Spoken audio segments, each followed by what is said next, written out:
Anio alahady fafolo volana mars 2024 alahady faefatra manaraka ny kareny alahady natokana fitandremana isotro fitiavana hitondranam-bavaka ny sampana tanora kristianina zokiny hipanjenana ny loha-hevitra hoe manorina ny fanekeny ny tompo.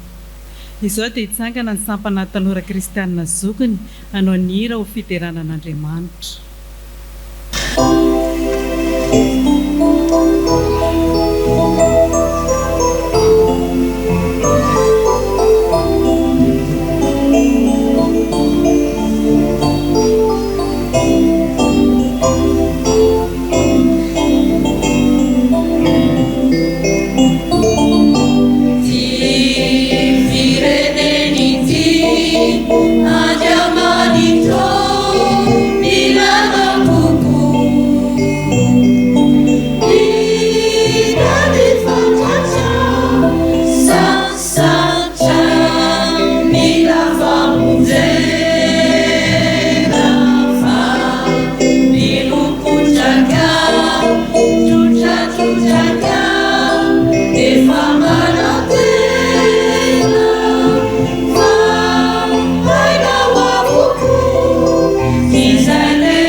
Izay rehetra malala an'Andriamanitra sady vao antso no masina ho aminareo ny fahasoavana sy ny fiadanana avy amin'Andriamanitra raintsika sy Jesosy Kristy Tompo.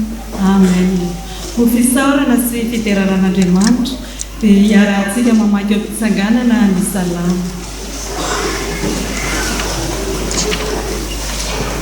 amin'ny anaran'ny Tompo. Aleloia. Fa tsara ny miran'Andriamanitsika, eny mamy sady mendrika ny fiderana. Manangana ny Jerosalema Jehovah, mamorona Israely voaroka izy, mahasitrana ny torotoro fo izy sy mamely feriny. Milaza ny isan-kintana izy, samy tonony amin'ny anarany avy ireny rehetra ireny. Lehibe tompontsika sady be hery, tsy hitalany ny fahalalana. Manandratra ny mpandefitra Jehovah, ka mampietro ny ratsy fanahy hatramin'ny tany. Amen.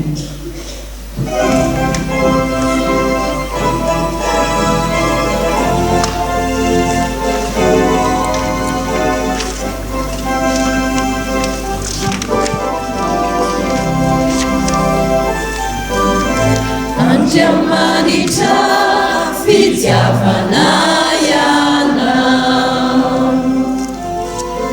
ka mihevitra ny mombana ety, raha mivomarana izay dia tsy afaka hamavanay le hampanay ny fahasoavana.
Mideranao zay Andriamanitro, mankalazanao, mame voninahitra anao, fa Andriamanitra lehibe sady be hery anao.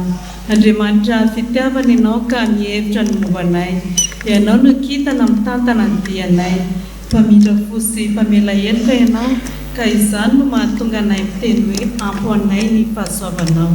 Mideranao izahay, fa manorona ny fanekenay aminay indray ianao, ary mamonjy sy manafaka anay toy ny nataonao tamin'ny zanak'Israely fahizay. Mbola misaotra anao izahay, fa novidianao manokana ka sitrakao ny onanay aminao amin'izao fotoana izao. Mankasitraka noho ny amin'ity andro ity, izay natokany fitandremana eto isotro fitiavana, hitondrana ambavaka ny sampana tanora kristianina zokiny. Apetraka ifeno ampelantananao ary izao fanompoam-pivavahana tanterahana izao ho voninahitra. dia manatrehanay ka atovy aminay ny fanainao masina mba hanananay fifantohana tanteraka aminao sy ahitanay ny itavanao. Fantatray fa eto afovoanay ianao ka mianova vakay ary mamalianay. Amin'ny anaran'i Jesosy Kristy no ivavahanay. Amen. Tonga amin'ny fotoana ny 10 minitra ny ankizy sy ny tanora isika. Aoka hitsangana avokoa ny ankizy sy ny tanora. Hanao ny hira voalahatra.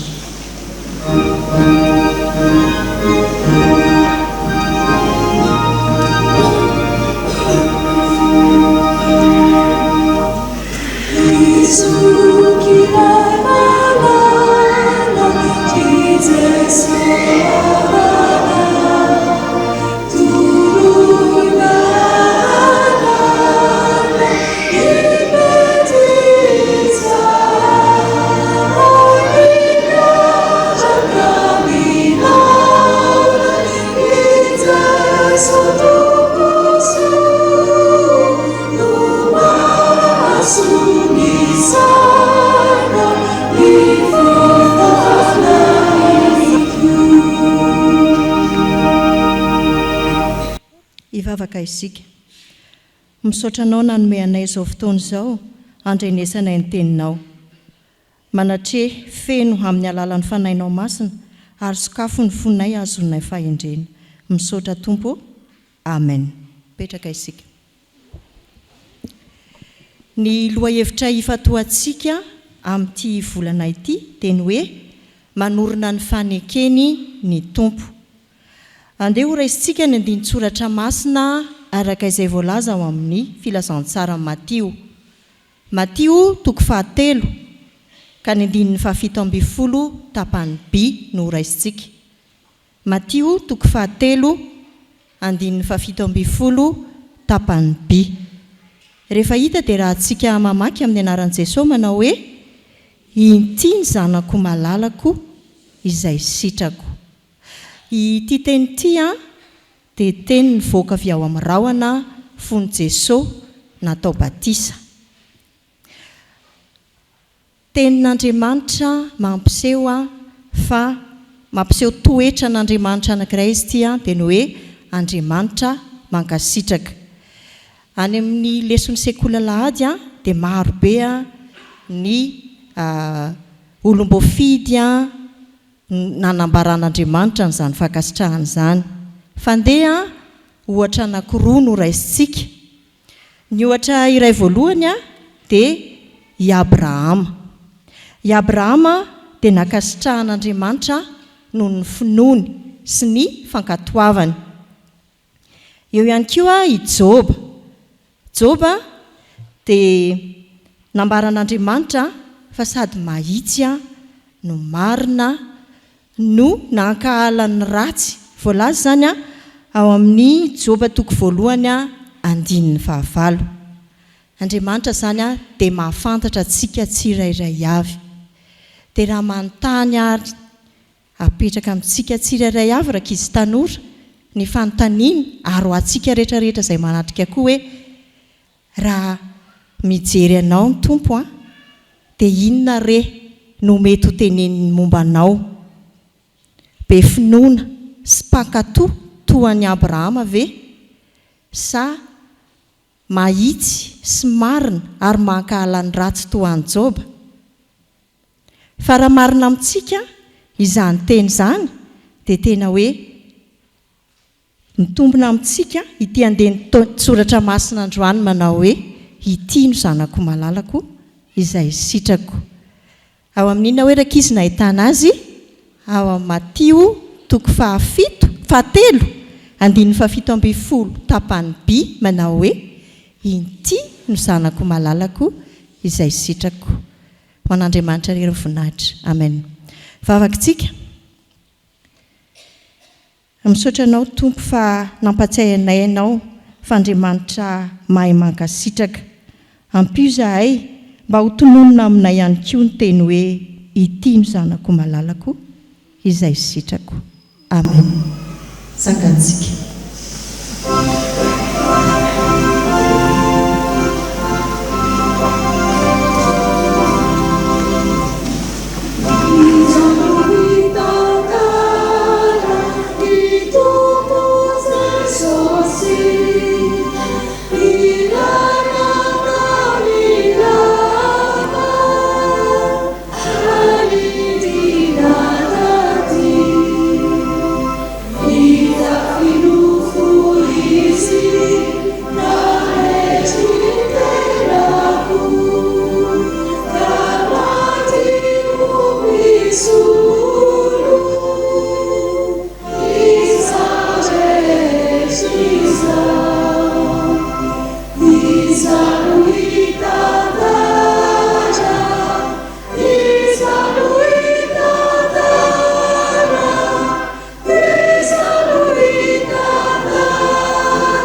dia rainay sy ankalazainay ianao ry tompoandriamanitra ay ny amin'ny teny izay omenao anay.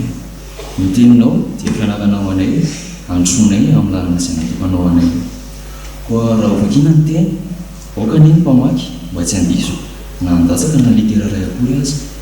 Ny mpanomponao izay hitondra ny afatrao mba hanambara tsara izay tianao ambara aminay, ary izay andray ny afatra mba hosokafanao anay ny fonay, ny sainay ary ny fanahinay, mba handraisanay ny fampianaranao ary handrosoanay hatrany amin'ny maha-kristiananay.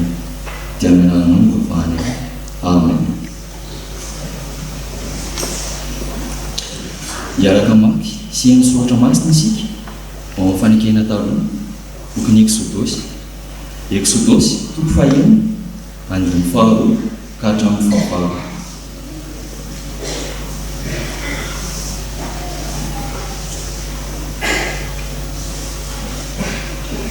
Rehefa hita dia ovakina amin'ny anarany toy. Ary Andriamanitra ny teny tamin'ny Mosesy ka nanao hoe, izao ny Jehova, ary tamin'ny anarako hoe Andriamanitra tsy toa no nisehoako tamin'ny Abrahama sy Isaka ary Jakoba, fa ny anarako hoe Jehova tsy mbola nahafantarany any. Ary naholiko tamiko ny fanekeko hanoezako azy ny tany Kanana dia ny tany fivahiny izay efa nivahiniany. Ary koa izao efa nandray ny fitarana ny zanak'Israely izay ampanompon'ny Egyptiana ka dia tsaroko ny fanekeko. Koa lazao amin'ny zanak'Israely hoe izao ny Jehova, ary hitondranao ivoaka ho afaka amin'ny fanompona mafy ampanaoviny Egyptiana anareo ka hanafaka anareo amin'ny fanompona azy, ary hisandry ahitsitra sy fitsarana lehibe no aminjeko anareo. Dia alaiko ahy ianareo olo ary ho Andriamanitrareo dia ho fantatrareo fa izao ny Jehova Andriamanitrareo izay mitondra anareo mivoaka ho afaka amin'ny fanompona mafy ampanaoviny Egyptiana anareo. Ary izao ampiditra anareo any amin'ny tany izay nananganako tanana omenan'i Abrahama sy Isaka ary Jakoba, dia omeko lovana hoe izany. Izao ny Jehova.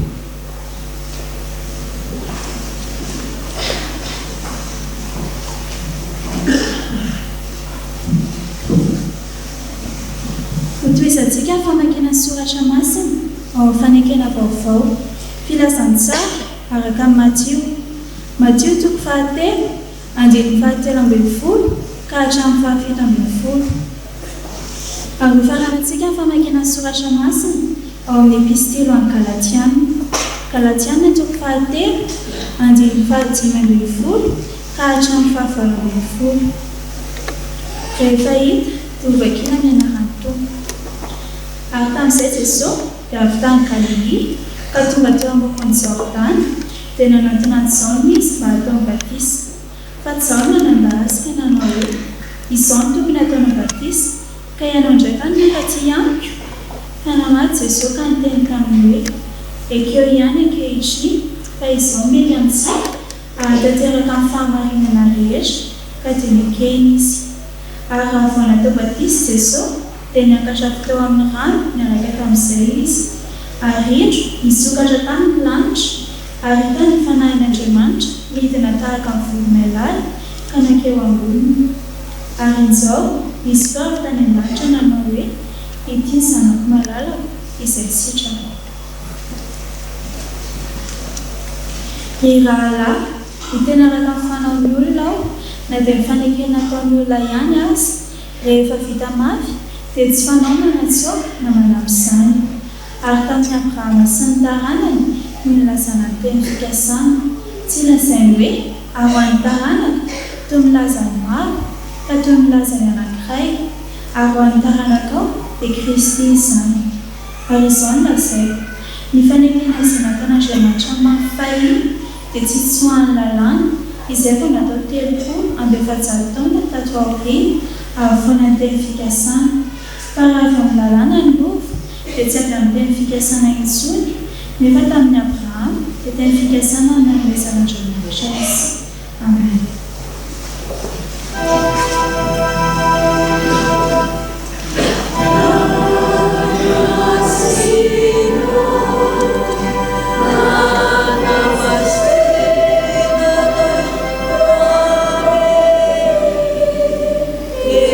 If I'm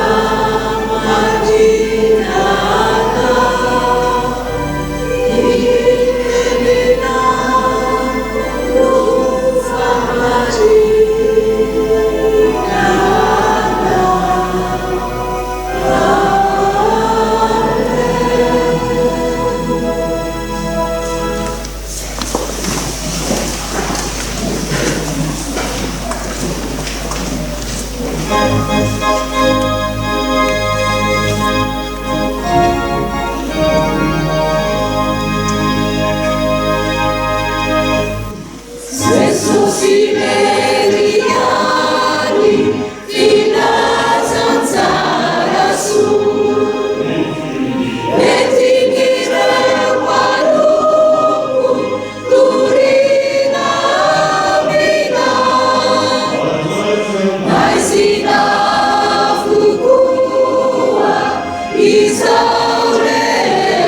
ho aminareo rehetra ny ravana ny famindram-po sy ny fiadanana avy amin'ny fahalalana antsaran'Andriamanitra sy Jesosy Kristy tompontsika.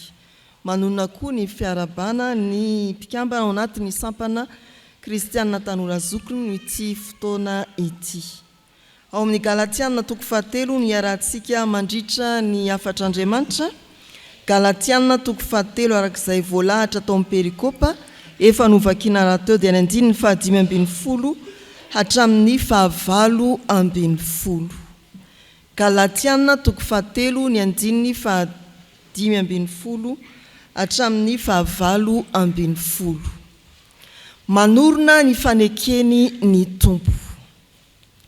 Ny boky ny Galatiana dia ampianarana ny fiangonana tao Galatia, ampitaina amintsika kristianina mandraka ankehitriny koa ny fiorenana mafy amin'ny finoanan Jesosy Kristy izay ihany mahavonjy sy andraisana famelan-keloka. Ny finoana no mahavonjy sy manamarina antsika. Ireo mponina tao Galatia dia frantsay izay ny findramonina, ary tsy hoe izy ihany ny mponina tao Galatia fa nisy olom-pirenena hafa koa toy ny jiosy sy ny grika tao. Fa niavaka izy ireo satria niezaka nanitatra ny faritany nonenany na hery anady. Fa izay nampiavaka ny Galatiana koa dia izy mora mandray zavatra vaovao ka manary ny teo aloha. Galatiana dia tia vao mandray zavatra vaovao dia manary izay teo aloha. Manorina ny fanekeny ny tompo izay tarianantsika dia ireto anankiroa ireto. Manorina ny fanekeny ny tompo, fanekena tsy azo ampiana. Ary ny faharoa, manorina ny fanekeny ny tompo, fanekena tsy azo ovaina. Tsy ampiana, tsy ovaina ny fanekena naory ny tompo. Manorina ny fanekena tsy azo ampiana ny tompo. Ao amin'ny andininy 5:50 sy 6:20 dia hoy ny soratra masina amin'ny anaran'ny tompo manao hoe: ry rahalahy miteny araka ny fanaon'ny olona aho, na dia ny fanekena ataon'ny olona ihany azy, rehefa vita mafy dia tsy fanao no manatsoaka na manampy izany. Ary tamin'ny Abrahama sy ny tarana no ilazany ny teny fikasana, tsy ilazainy hoe ary ho an'ny taranaka toy ny milaza ny maro, fa toy ny milaza ny anankiray ary ho an'ny taranaka ao, dia Kristy izany. Fanekena tsy azo tsoahana, tsy azo ampiana ny fanekena naorin'Andriamanitra tao amin'ny Abrahama, arahany teny fikasana hoe ny taranaka ao no hitahiana ny firenena rehetra ambony tany. Manondro an'i Kristy izany ho ny fampianarany Paoly ato amin'izao andininy manonantsika izao. Fanekena tsy ampiana ny fanekena nataon'Andriamanitra tamintsika. Ametrahany teny fikasana hoe Kristy no hitahiana ny firenena rehetra. Izany hoe lay fanekena omban'ny teny fikasana ilazana fa Kristy no hitahiana ny firenena rehetra dia tsy azo ampiana zavatra hafa.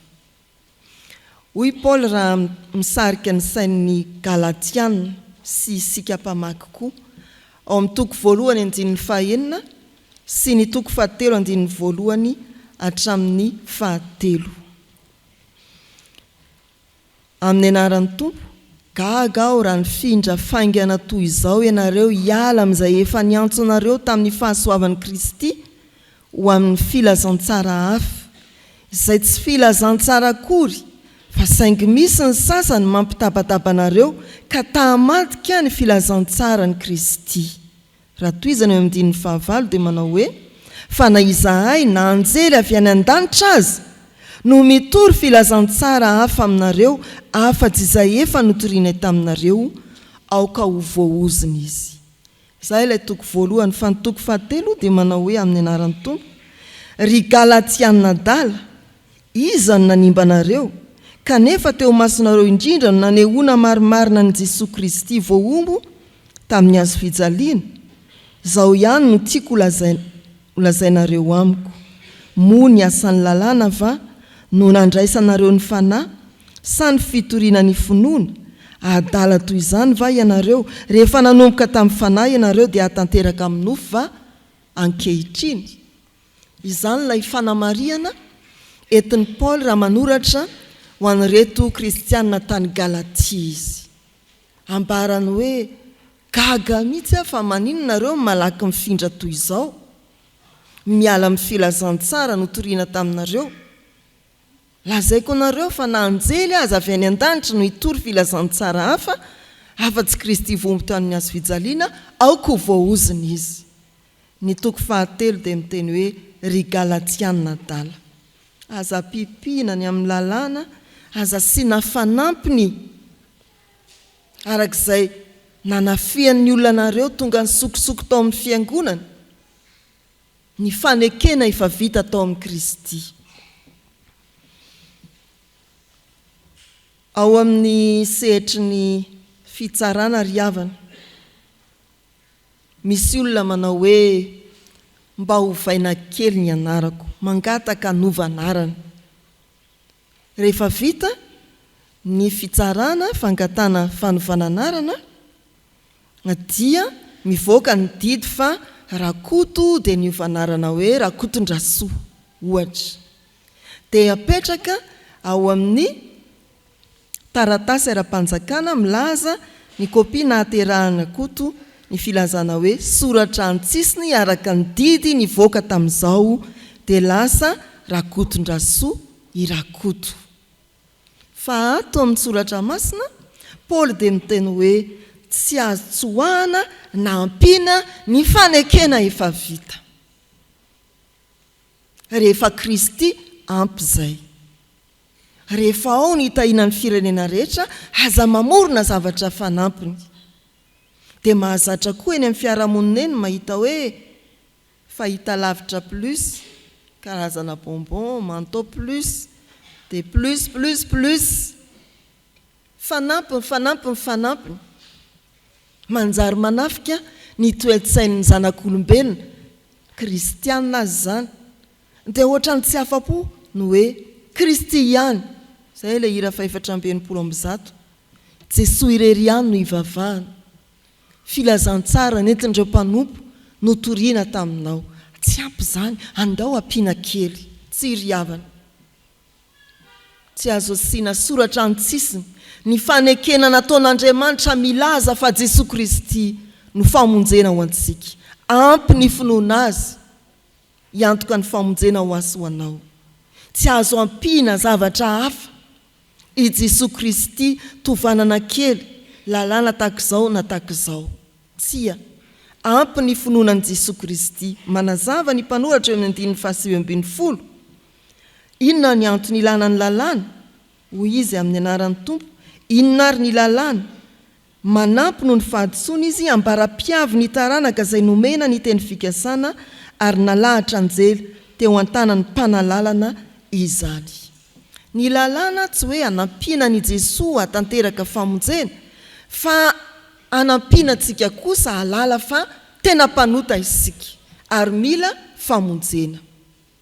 Apetraka ny hoe aza mangalatra mba halalanao raha nandika ny didiro ianao fa mpanota ianao ka tsy afabela, mila ny Jesosy hamonjy ianao. Amin'izao karem'izao ary havana dia tsarovy fa ampahafantarina antsika ny mahampanota antsika, dradradradraina koa ny mahampamonjy an'i Kristy ary izy irery ihany no mamonjy.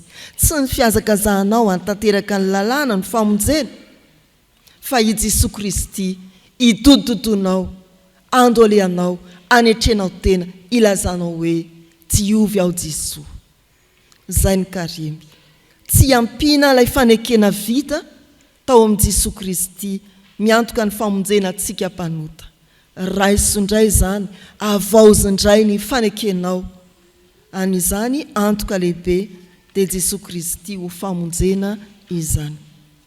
Fa ny faharoa manorina ny fanekeny ny tompo, ilay fanekena tsy azo ovaina.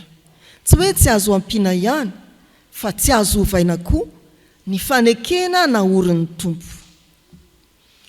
Araka ny voalaza teo dia tia vao ny Galatiana.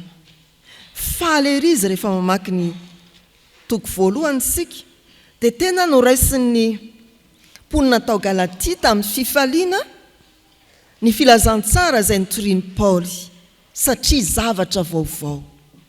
Fa nahaliana azy ireo koa ireo nentin'ny mpampianatra santoka izay nanindry ary nanilika ny amin'ny filazantsara ny Kristy. Rehefa mamaky ny boky ny Galatiana mantsy sika dia tsy hoe Jesosy Kristy ampiana lalàna fotsiny, fa nisy koa fampianarana hoe avela ho any Jesosy, fa ny lalàna no arangaranga ka tsy voavonjy ny olona raha tsy forana aloha. Izay avela ho any amin'ny Jesosy, fa ity ny tena manan-kery ny famorana. Tsisy dikan'izay finoanan'i Jesosy dia nisy ny rona tamin'izany fampianarana tsy izy zany. Nesorina ny fahamarinana ny filazantsara Jesosy voaomby tamin'ny hazo fijaliana ary dia napetraka hanoro izany ny raharahany famorana. Ry havana malala, ny fanovana ny amin'ny Jesosy Kristy any mitondra famonjena dia lavy ny filazantsara. Fanekena tsy azo ovaina i Jesosy Kristy nandatsaka ny rany teo amin'ny hazo fijaliana. Mahafinaritra ny mandre kristianina hoe rehefa nandre ny filazantsara izy dia nandre an'i Jesosy ka miorina ary mitombo ao anatin'ny fiangonana. Fa eny koa ny hoe nandray fampianarana avy amin'ny fahitalavitra na tamin'ny fampelezam-peo dia mirona, tsy miorina fa mirona any amin'izany fampianarana izany.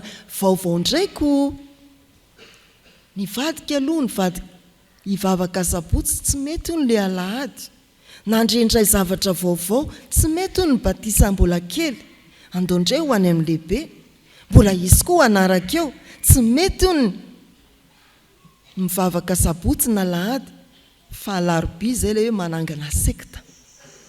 Zavatra vaovao foana ny mahaliana ny olona sasany dia elana ny teo aloha tsy miorina.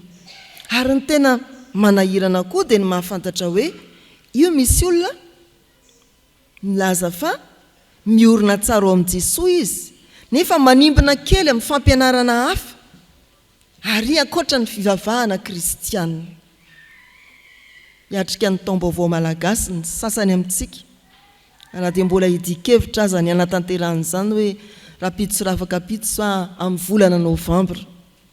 Ny mahagaga dia misy olona mitandahatra maninona maka ny fitaovam-pidiovana mialohan'ny hiatrehana ny taom-baovao malagasy. Za aloha mba nijerijery ihany hoe sao dia misy mpandray ao isotry reto olona milahatra reto.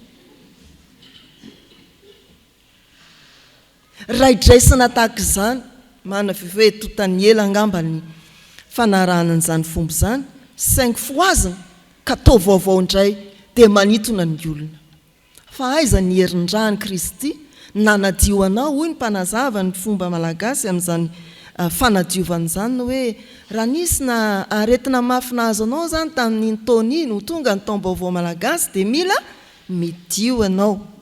Raha nisy lololony lolo-po ao anatinao dia mila milahatra ianao maka nyreto fitaovan'reto dia manao ny fanadiovana vao miatrika ny taom-baovao malagasy.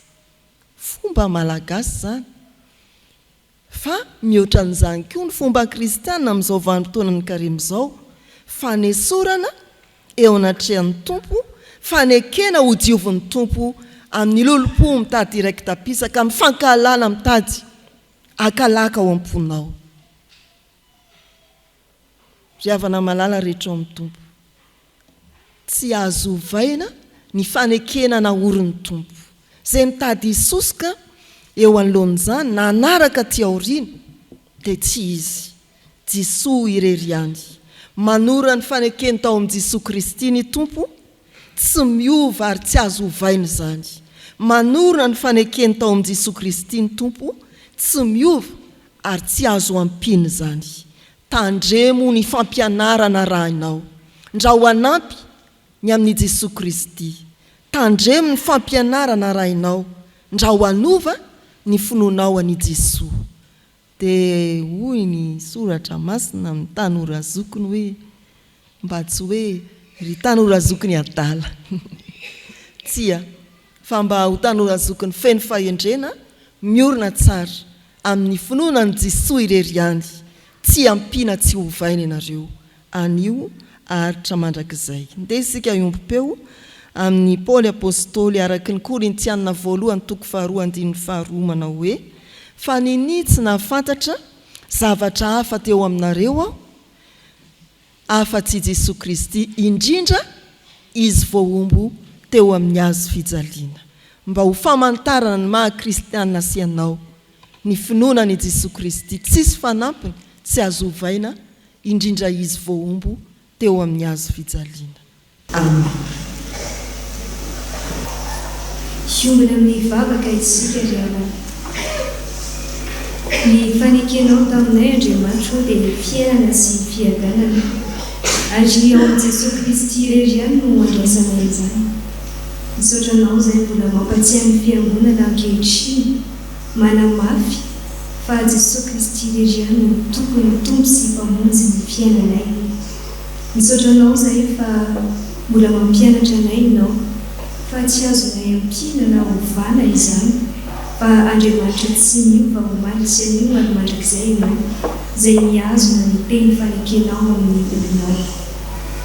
Mampianatra anay ianao ny orenanay aminao irery ihany ka tsy hitady zavatra fa ilanay famonjena ny amin'izay mety fahasarotanay hatrehanay eo amin'ny fiainanay na andray fampianarana hafa ihany koa raha misy ireny fampianarana vaovao izay heverinay fatao tsara sy maharesy lahatra ireny tao aminao ny fiangonanao ankehitriny mba hiorina mafy ao aminao Jesosy Kristy ka tsy handray afa-tsy izay alianao irery ihany.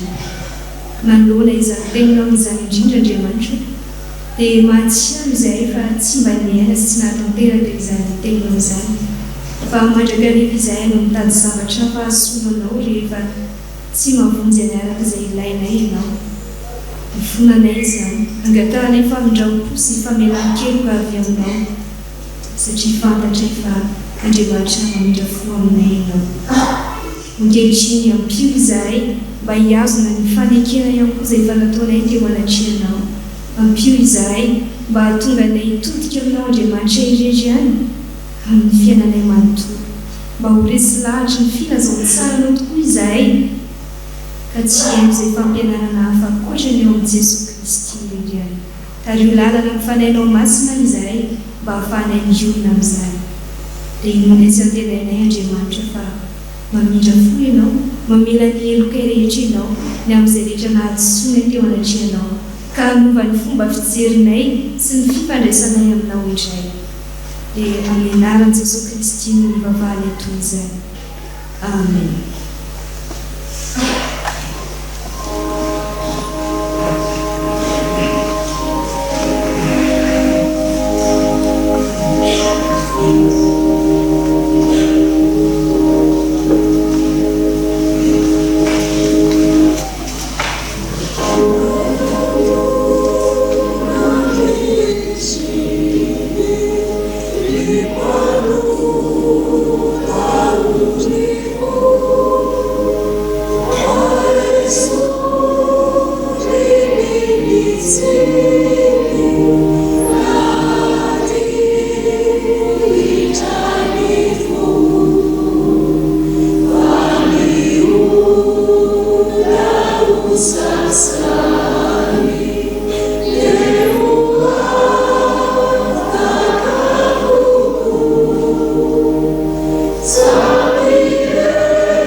Sali,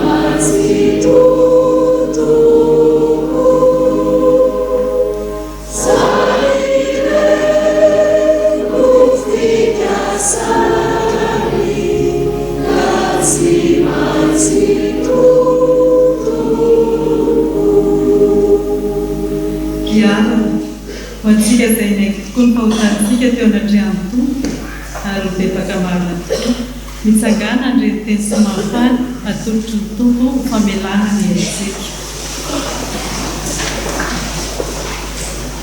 hoy ny tompo fa ianareo kosa dia taranaka voafety fanjaka-pisorona firenena masina olona nalain'Andriamanitra ho amin'ny tenany mba ilazanareo ny hatsaran'ilay niantsanareo hiala tamin'ny maizina ho amin'ny fahazavany mahagaga dia ianareo izay sy firenena kory fahiny fa ankehitriny efa olon'Andriamanitra izay tsy namindrana fo fa ankehitriny efa namindrana fo ambaran'ny anaran'ny tompo fa hafavelany elokareo noho ny anaran'ny masina miderany tompo amen.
Vatsika izay voatelaelo dia andeha mbantsika paibe maso fonontsika araka ny fanekam-pinoana laharana faharoa.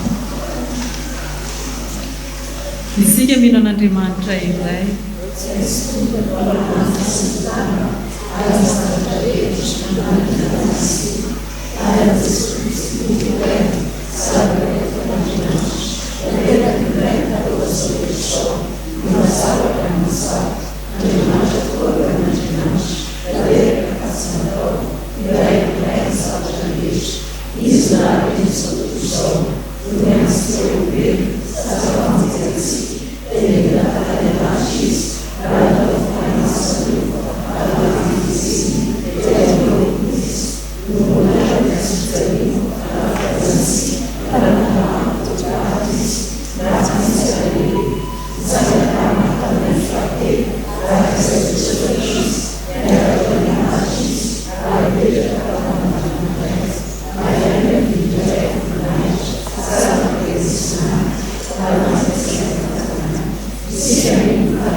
aoka isika iombona amin'ny vavaka fangatahana misotranao zay Andriamanitra fa sitraka ho indrindrany ametrahanay zanakao ny fiainanay ny ompelatananao ankehitriny izahay dia mivavaka ho an'ny fiangonana ty fitandremana izay misy anay ity ianao Andriamanitra no nampisy nampijoro izany ary mbola miazonazy mandraka-ankehitriny dia izinay mandrakariva ny mbola hitondranao sy fantananao izao fiangonana izao ao anatin'izany ireo mpitandrina ny sambana ireo diakona ny mpiampiangonana sy ny mpiara-miasa rehetra ary ny mpiara-nolombavaka ato amin'ity fiangonana ity misy matoky izay fa Andriamanitra miazo anay tokoa ianao amin'ny tanam-pahasoavanao ka tsy amelanay hivilivily hitady Andriamanikafa na hitady mpamonjy hafa ankoatranao Jesosy Kristy mivavaka manokana izay ankehitriny ho an'ny sampanatanora kristianina zokany ny amin'ny antso sy fifidiananao Andriamanitra azy ireo amin'ny fanomponanao ngataka ho azy ireo izahay mba ahafahany izy ireo manavao mandrakariva ny fanorantenany eo anatrianao ny amin'izay antsonao amin'izy ireo sy ny amin'ny asa fanompona rehetra izay tonterahany ireo eto anivon'ity fitandremana ity matoky sy mity izay fa Andriamanitra miasa ao anatin'izy ireo amin'ny alalan'ny fanainao masina ianao ka mampahery azy ihany koa ny amin'izay mety zava-tsarotra sedrain'izy ireo ary mitantana azy ireo ihany koa amin'ny zavatra rehetra ka manolo-tsaina azy ny amin'izay fomba hitondrana ny saina mivavaka izay ankehitriny ho andreo namanay izay tratra ny fahalailana sy fangatsiahana ara-panahy ihany koa ianao Andriamanitra no mahafantatra ny antony mahatonga azy ireny ho amin'izany nefa misy matoky izay fa mbola ho antsoiny ny fitiavanao izy ireny ka hiverina indray anompo anao miaraka aminay. Mivavaka izahay Jesosy ankehitriny ho an'ny fiainanay tsirairay avy. Indrindra raha makivaky indray izao herinandro vaovao omenao ho diavinay izao izahay dia mametraka ny mombanay eo am-pelantananao, ny isan-tokantrano, ny isam-batan'olona. Dia ianao no hiay anay, hiaro anay ihany koa makivaky indray ny herinandro iny. Napetraka ianao am-pelantananao Tompo, ny asa fivelomanay mba ho ambinao izany ary tahinao manokana ny fianarany zanakay ary izay rehetra mahakasika anay dia akina fenao am-pelantananao. Raha misy aminay Jesosy anatiny tsy fahasalamana, anasitrana ianao. Ireo azo fahoriana ho ampioninao, ireo anatin'ny fahakiviana sy fahaketrahana ho atanjainao ka ho fenonao hery aminao indray. Mivavaka izahay ankehitriny ho an'ny fiangonan'i Jesosy Kristy eto Madagasikara, ny mpitondra anay sy ireo mpiara-miasa aminy rehetra ny amin'ny asa izay tanterahana ao anatin'izany fiangonana izany, dia ianao no hampanjary sy hampandeha izany ho araka ny sitraponao Andriamanitra, mba ho vavolombelonao tokoa izahay mitory ny anaranao, manambara ny fahatsaranao sy ny fahasoavanao amin'ny fiarahamonina izay misy anay. Matoky sy mino izahay fa Andriamanitra miasa ao anatinay tsirairay avy amin'ny alalan'ny fanainao masina ianao ka mampahery ny fiangonanao ajoro amin'ny finoana ary ihany koa afaka manohitra ny asany ratsy rehetra. Ankininay izay apetraka fenao am-pelantananao Andriamanitra ity firenena izay nametrahanao anay ity, ianao Andriamanitra no miaro ny zanakao amin'ny asany ratsy rehetra ary ihany koa anokatra ny fon'ireo izay mbola tsy mahalalanao mba ho tonga amin'ny famonjena. Vavaka izay ho an'ny vahoaka malagasy rehetra mba ho isan'izay mandray ny fiadananao sy mitoetra ao amin'ny fanatrianao Andriamanitra ny. Andriamanitra, maro ary tsy tambo-isaina raha ny tahita-ponay sy ny fanirianay izay tiana mety eo anatrianao, kanefa fantatray fa na dia tsy miteny ary izahay dia ianao no mahatanteraka izay rehetra tianao tanterana sy izay efa nokasainao ho an'ny tsirairay avy. Mino izany izahay, matoky izahay fa mihoatra lavitra izay efa noeritreretinay azy no ataonao eo amin'ny fiainanay tsirairay avy. Fa fifaliana ho anay Andriamanitra ny mampiomana ny vavakay aminay nampianaran'i Jesosy manao hoe Jésus izay lavitra, ho amasina ny renanao, mitondra ny fanjakanao, atao ny sitraponao mety eo an-tany ny anadanitra, meo anay amizana ny sahaza ao anay ary mamenao lepika tahaka namenao mezereky taminay. Ary aza mitondra ny amin'ny fankabana, manafahany amin'ny ratsy, manao fanjakana sy ny hery ary vononay hatramatok'izay. Amen. Mbola ampitomboina aminareo mandrakariva ry havana ny fahasoavana sy ny fiadanana avy amin'Andriamanitra raintsika sy Jesosy Kristy Tompo. Ny sampana kristianina tanora zokiny dia sampana velona eto amin'ny fitandremana FJKM Maisotro Fitiavana. Dia raina ny Tompo fa feno 7-20 taona ny sampana amin'izao fotoana izao. Araka ny soratra masina ao amin'ny Timoty voalohany, toko voalohany, ny 9 tapany A, amin'ny anaran'ny Tompo manao hoe: koa aza menatra ny hovavolombelon'ny Tompontsika.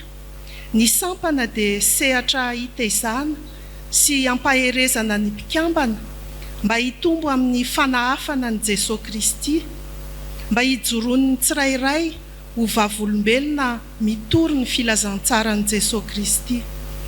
Koa ho fanatanterahana izany dia mivory isaky ny sabotsy 2 amin'ny volana ny STKZO manomboka amin'ny 7 ora maraina. Mandray anjara amin'ny fiainan'ny fiangonana ihany koa amin'ny fanatotosana ireo asa sy vina ny fandaminana rehetra apetrany. Manao fisontonana indroa isa-taona ny sampana. Ny voalohany dia ny volana May mandritra ny 2 na 2 andro ary ny faharoa ny volana Aogositra mandritra ny herinandro. Ao anatin'ny tetikasan'ny sampana amin'ity taona ity ny hamangy ny akany fitaizanany zazamani eny Ambohidratrimo. Ny mpikambana dia ahitana ny salataona rehetra manomboka amin'ny zazakely ka hatramin'ny zoky olona na vehivavy na lehilahy, izany hoe ankonana mihitsy. Na efa mpikambana any amin'ny sampana hafa aza dia afaka mirotsaka ao amin'ny sampana kristianina tanora zokiny. Ry havana, tsy hainay tsy akasitraka ny fanohanana atolotrareo fiangonana ho an'ny sampana, indrindra ny fitondranareo ambavaka anay, misaotra indrindra tompoko. Eto am-pamaranana mampahery sy manentana anareo izay naharay ny antso mba anatevin-daharana anay ato amin'ny sampana kristianina tanora zokiny. Amin'ny anaran'ny tompo, miorena tsara, aza miova, ary maefa mandrakariva amin'ny asan'ny tompo, satria fantatrareo fa tsy foana tsy akory ny fikelezanareo aina ao amin'ny tompo. Korintianina voalohany, 5:20, 7:20. Dia ho an'Andriamanitra irery ny voninahitra. Misaotra anao zay ry Andriamanitra rainay fa napetraka ao taminay ny tana maherinao. Raha kiby izahay dia nomenao fanantenana, raha ny salasala dia naorinao ny fononay, ary raha feno ny fakofako-pahotana tao anatinay dia notononao taminay ny famelan-kely. Misaotra fa tsy toy izay nidiranay teto tokoa no ivoahanay eto indray, ary maniraka anay ianao, manikina anay ianao mba hijironay ho vavolombeny ny fanafahanao anay, ny fampahirezanao anay, manomboka ao amin'ny tokantrano misy anay eny amin'ny fiarahamonina sy eny an-dalana rehetrrehetra. Dia ataovy matoky amin'izay efa nampahirezanao anay izay eto. Dia mankasitraka koa no reto mpanomponao izay nanaiky ho mpanomponao tamin'ny fanatanterahana ny asa izay vitan'izy ireo, hitanao hitoetra matoky eo aminao koa n'izy ireo, mandra-piavinao. Misaotra Jesosy lalohan'ny kiandro. Amen.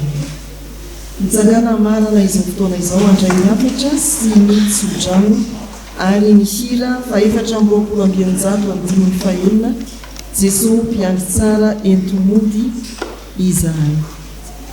Izao ary mafatra tonona ho antsika vaovinandray ny asa sy fampahirezana. Voasoratra hoe, fa izao Jehova ro Andriamanitrao dia ny ray masin'i Israely mpamonjy anao, satria malala eo masoko ianao, eny be voninahitra sady tiako, aza matahotra famomba anao. Amen. Raha iso amin'ny finoana mba ho tanteraka aminareo ny tsodrano tonona amin'ny anaran'ny tompo. Hitahy ianareo ny tompo ka hiaro anareo, hampamirapiratra ny tavina aminareo ny tompo, hamindra fo aminareo, hanandratra ny tavina aminareo ny tompo, hanome anareo fiadana, mandihana amin'ny hery ny fahirezana. Amen.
Ho an'Andriamanitra irery ihany ane ny voninahitra, amin'ny anaran'ny Ray sy ny Zanaka ary ny fanahy masina.